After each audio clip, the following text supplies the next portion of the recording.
Hello everyone, welcome back to the channel. If your Bosch appliance is displaying the E36 error code, you may find that the machine stops in the middle of a cycle or refuses to continue operating normally.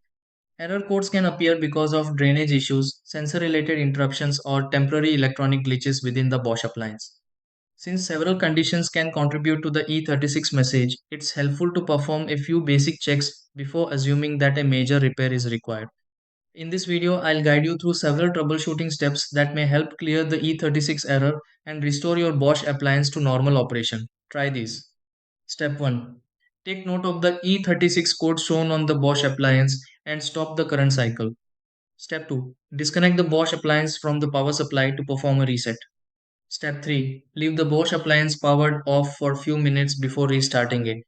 Step 4. Inspect the drainage system associated with the Bosch appliance for restrictions. Step 5. Resume operation on the Bosch appliance and monitor its performance. Step 6. Verify whether the Bosch appliance completes the cycle without displaying the E36 error again.